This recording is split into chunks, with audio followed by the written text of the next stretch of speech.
My name is Khalil Jahshan. I'm Executive Director of Arab Center, Washington, D.C. And I would like to welcome you to this special luncheon. It's actually our first event in 2 years. So this is why it's a little smaller. Thank you.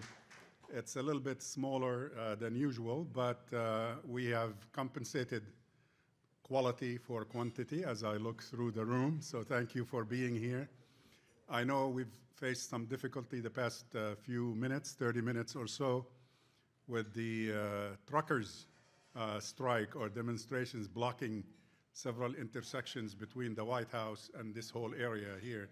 So several of you came in late. I just wanted you to know why they did that. But anyway, thank you to every one of you for being here today. It's good to see all of you. We've seen you, of course, in past events, and we look forward as we begin or launch our events again, briefings and symposia and seminars and what have you. We look forward to seeing you again in these events.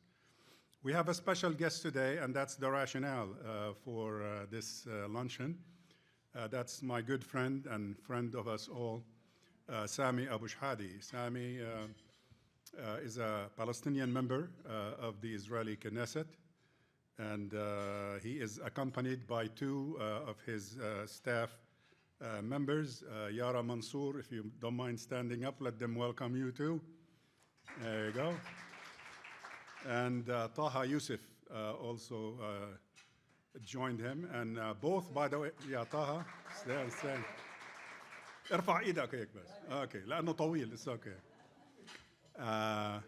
Both, I learned today that both of them actually are a product of, or beneficiaries of a project that I'm very proud of, and some of you know that I've been involved in for many years, and that's the Galilee Foundation, where we, based in London, and I'm on the board, where we sponsor hundreds of students, Palestinian students in Israel. We pay their tuition.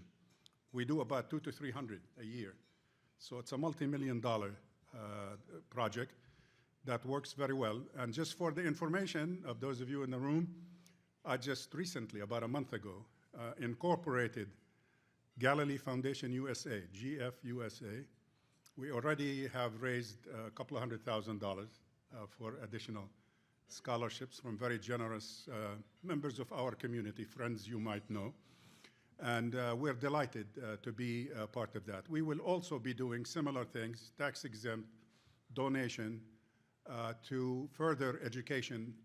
The best thing we can do to equip our young people, as Sami would tell you, is educating them and make sure they do not leave the country to get their education, make sure they stay there, and make sure after they get their education, they become the leaders of our community. They are our future, the future of Palestine, both inside and in the 48 areas and in the West Bank. And we are embarking also a little bit beyond the Galilee.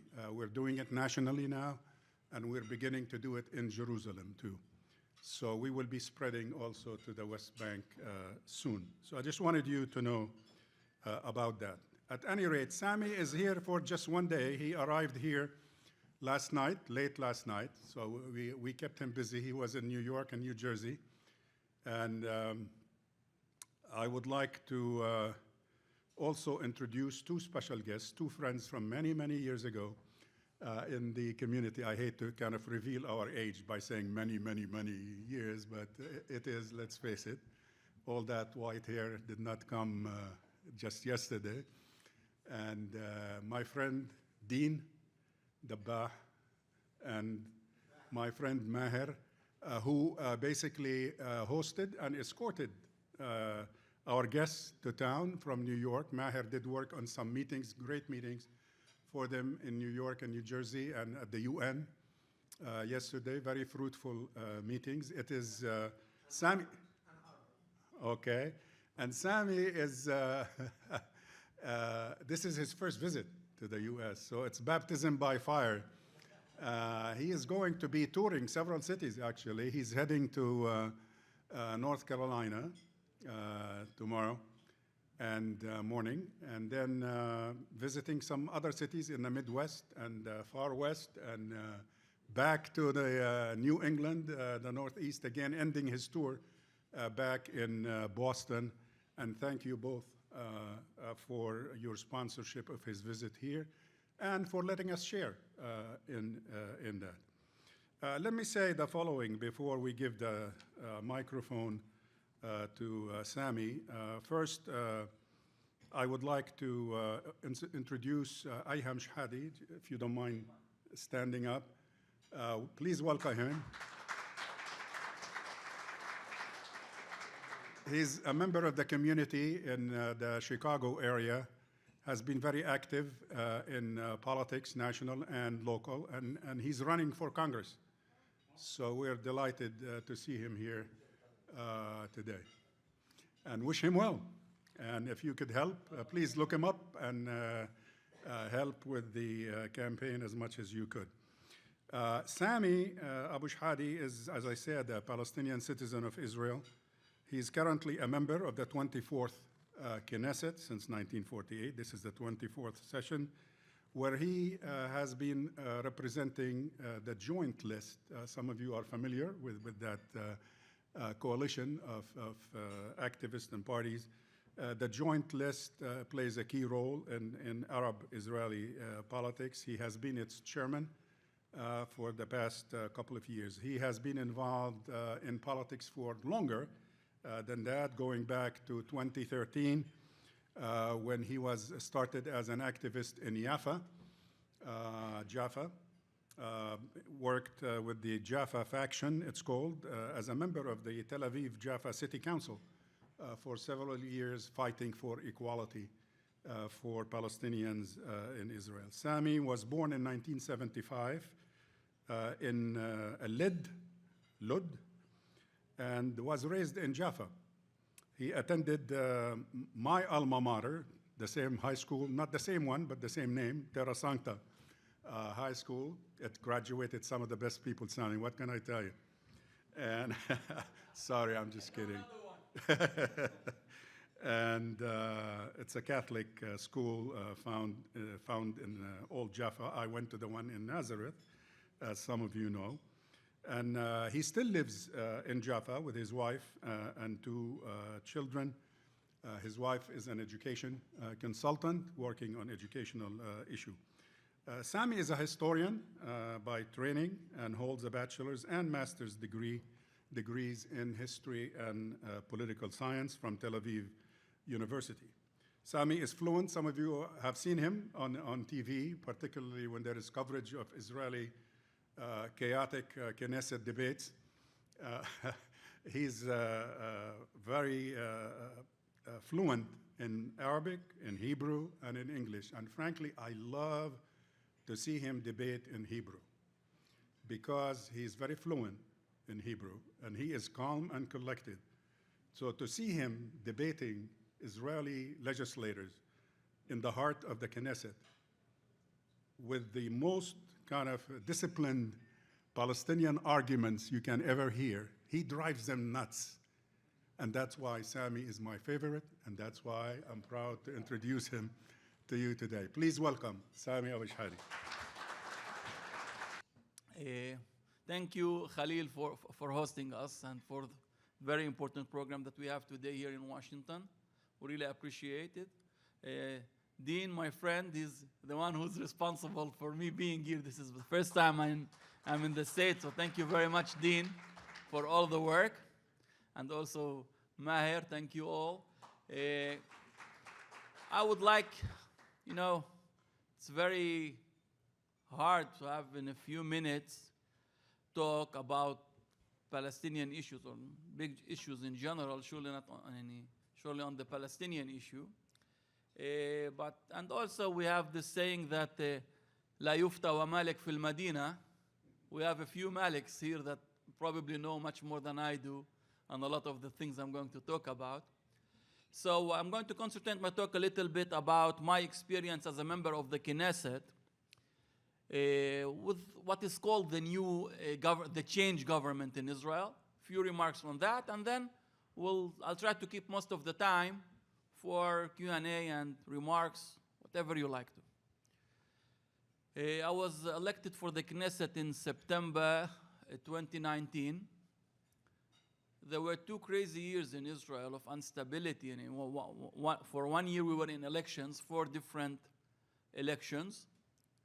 And after 12 years of Benjamin Netanyahu, like was the title they gave him in the Times, Bibi King, he was considered the king of Israel. It's called a new government of change. Change government. They wanted to give it a good name in order to say that something is changing. Well, we really don't see it like this. We really don't see that in the government of change there is any change. Maybe if there is a change, there is more a change towards fascism. And this is what was happening in Israel in the last 2 decades. Okay, this is not new. There was a very famous project for the settlers led by Gushi Munim since second half of the 1980s, trying to control the important decision-making points of everything in Israel. And after 4 decades, now they are controlling everything.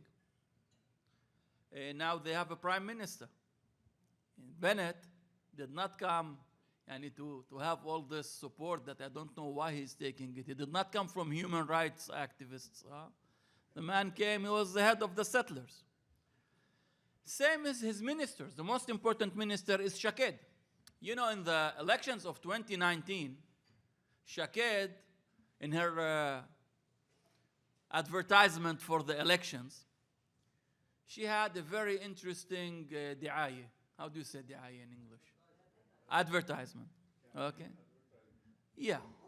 So she was as if a famous model promoting a new fragrance. Seriously, okay? This is not a joke. This is a serious advertisement at that time. A model promoting a fragrance, and she was saying, fascism, fascism, fascism. For me, it smells like a democracy. And this was the advertisement. And she was serious about that. Now, this is the interior minister in Israel. For her, fascism smells like democracy. She doesn't see the differences. And this is not the only minister who thinks like this in Israel. The whole political system in the last 2 decades deteriorated, and these kind of people are controlling everything. The last law, we left the Knesset a few days ago, ending the winter period. And the last law they passed, they call it the Citizenship and Entry to Israel law, which exactly wants to do the opposite of the name of the law. It wants to prevent citizenship, mainly from Palestinian citizens, and to prevent entry for Palestinians to Israel. Now, the law says like this: you cannot choose to marry the one that you love if you are a Palestinian. The state is going to prevent you from marrying someone from Ramallah because she was born for the wrong race. Now, they don't say it like this, but this is the logic. Any Jew in Israel has the right to get married, it's not in Israel. In anywhere in the world, there are no similar laws in the world like this. Okay? The state wants to decide to the citizen with whom to get married. It's not that they involve in everything in your life, including your love story. And they want to tell you that if you are a Palestinian, you love your cousin from Al-Quds, Ramallah, Jenin, Nablus, you are not allowed to get married. If you do so, you will have no papers. This means all the basic rights, you will not have them. She will not become a citizen, or he will not become a citizen. And then all the basic rights. They can't drive. You can have a driving license, but you are not allowed to drive. We have cases in our office of people from Al-Quds, Palestinian family from Al-Quds. They had Israeli, they are residents, not citizens. Okay, there are different kinds of citizenship in the Jewish state. There is one for the Jews. This is a good citizenship. This is an A citizenship. And then you have different kinds for those who are less than the Jews, who are us. Okay, so you have a different kind of citizenship for the Palestinians who are living inside the Green Line, another thing for Gaza, another thing for the, and another thing for the people living in Jerusalem. Different kinds of citizenship. Now the family I'm telling you about, they were born in Jerusalem, they have a Jerusalemite idea and everything. The parents did not have job opportunities. They went to work abroad in the States, here. 2 of their children were born here in America. They have brothers before them. The brothers have their residence IDs. Their brothers don't. Now, the twin brothers continued their studies. They are doctors now. But they can't work in Israel as doctors because they don't have ideas. Their parents do, their brothers do, but they can't. Now, this is one of our challenges. The issue, there is 120 members in the Israeli Knesset. On this racist law, there was a consensus. 104 agrees on this law. The others are 10 Arabs, okay, and 6 from Meretz party that in last July voted and agreed on the law. So in the most basic right for any citizen in any state, the citizenship law, okay, you have a very serious racist problem. But we have these challenges on the daily level because the majority, there is no really civil right society inside the state of Israel. Israel is a very strange state. Usually states in the world are big states that have small armies defending their borders. And there is differences between the civil society and the military. Israel is the opposite case. It's a big army that have a very small state. And the army controls everything, including the political discourse. So there is no serious political civil discourse in Israel. And because of the Jewish harsh experience with anti-Semitism, unfortunately, what anyone would expect, that these people will be very serious in struggling against racism, they developed a racist society. And they see their racism as a legitimate thing in their political discourse, because what they do usually, when they have in mind, when we are talking about human rights issues, for them human rights issues means Jewish human rights issues. The others deserve less. And they feel very proud of their racism because compared to the Nazis, they are very good. They are right about this, by the way. But this is how they measure things. So you don't have also, from the Jewish majority, serious numbers of people that can support our struggle for justice and equality. I am considered the most extreme in the Israeli parliament. Why? Because my political agenda is to change Israel into a normal democracy. We are considered extreme because we are struggling for equality. And this is not just my political analysis. Our founder of the Balad Party, Dr. Azmi Bshara, in the mid-1990s, we started our party. In 1999, they are every elections, they try to ban us from going to the elections. So in one of the discussions in the high courts, the judge asked the state attorney, "Lady, why do you want to prevent the Balad Party people from going to the elections?" So she said like this, "Your Highness, they are struggling for full equality." Now the judge was shocked. He tell her, lady, you know that you are presenting the state here? What do you mean this is not a good excuse why to ban them? Look for something else. Then she was saying, they support terror and so on. But the first thing that she said, that we struggle for full equality. In a system that do not allow us for full equality, this affects our lives in everything. In Israel, racism and discrimination does not need a good speaker. You just drive your car, you see everything alone. First of all, 90% of the population inside Israel lives on racial separation. One of our problems to explain this to Western societies is that the West usually, when they talk about racism, they can see the Jews only as ultimate victims of racism. But they can't imagine them as victimizers. But in Israel, you don't need too much explanation. You just drive your car from one place to another. You would see alone whenever you are passing from a Jewish area to an Arab area with no explanation. You see it with your eyes. Gaps and discrimination is in everything that you see. First of all, 90% lives on racial separation, Arabs alone and Jews alone. The 10% that are living together was not by choice. This was a result of the Nakba of 1948 in the classical important Palestinian cities where Israel was built on the ruins of these cities, Yafa, Haifa, Al-Lidd, Ramla, Akka. They also added Jewish community there.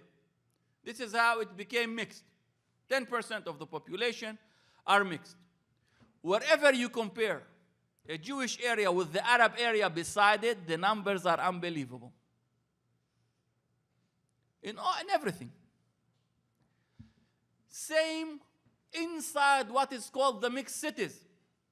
In a city in Lod, for example, where I was raised, it's a central city, it has the airport, considered important, the most important railway station. There are 3 Arab neighborhoods that have thousands of people that do not have the basic services of infrastructure, electricity, and water. Nowadays, Israel, 2022.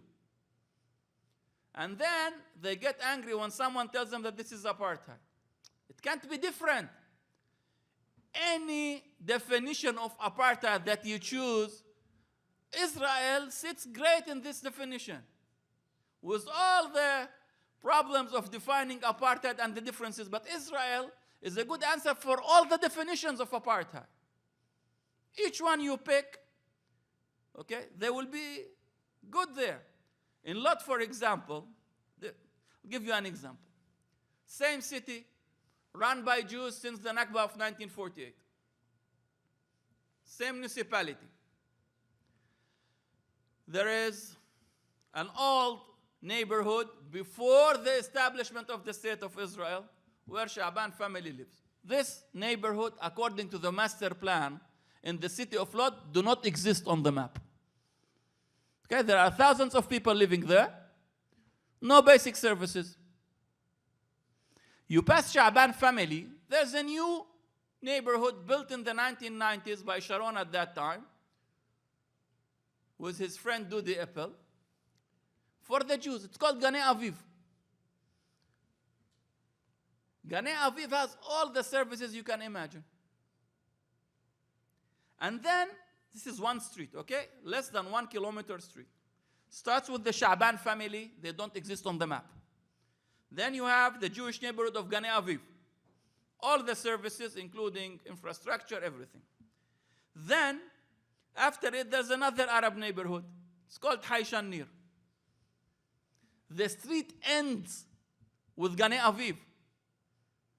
You can't get, unless you have a good jeep, you can't go into the neighborhood. There is no street. Now, our problem is that it looks totally normal for the majority. This racist situation looks totally normal. And they keep on blaming the victims all the time. They have their own explanations why they are allowed to be racist. I want to finish my talk with telling you how did we pass the last May events? What did we feel? I was, of course, with the people demonstrating against all the racist policies in Sheikh Jarrah, Al-Quds, Daffa. We have a lot of reasons why to demonstrate. Now, a small minority in a very militarized society, we go up to demonstrate, the state kills you. We had 2 shaheeds. موسى حسونة من اللد ومحاميد من الفحم. كيوان they call him. محمد كيوان, but كيوان محاميد. Muhammad Kiwan, 19 years old, was killed in the back of the car, few hundred meters far from the demonstration. We don't know how. Okay? But they know that Israeli police killed him. Nobody is investigated. Nobody is asked about it. Okay? Musa Hassouna was killed by his neighbor, a settler. There's a project for the settlers in what is called the mixed cities. Okay, they have a project in all the mixed cities.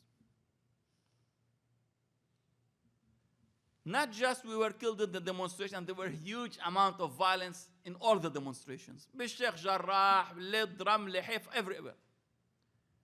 The settlers were not satisfied with the state violence. They were organized through social media by buses to come and attack Arabs in the mixed cities,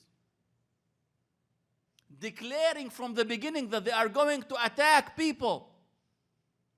They passed the checkpoints, nobody asked them questions.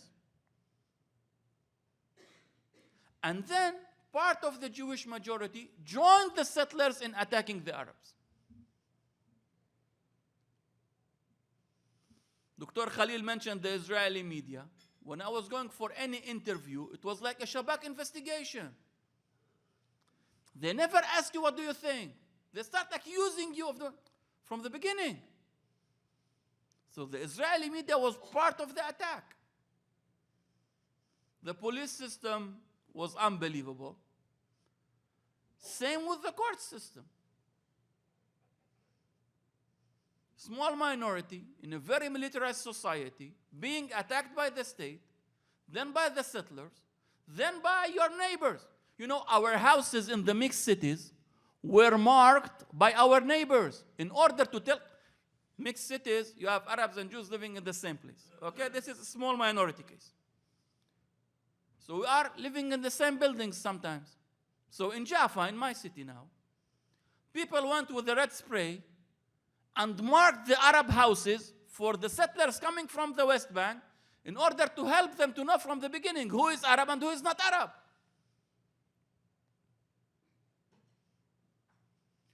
Nobody was held responsible for all this. In the Naqab, you know, the Palestinians in Israel are 20% nowadays of the population, 1.7 million people. All the time there is problems on the numbers. If you have other numbers, you are right. Okay, we're not going to argue on the numbers. This is all the time we fight on the numbers. 1.7 million because we don't count the Palestinians of Jerusalem as part of this group.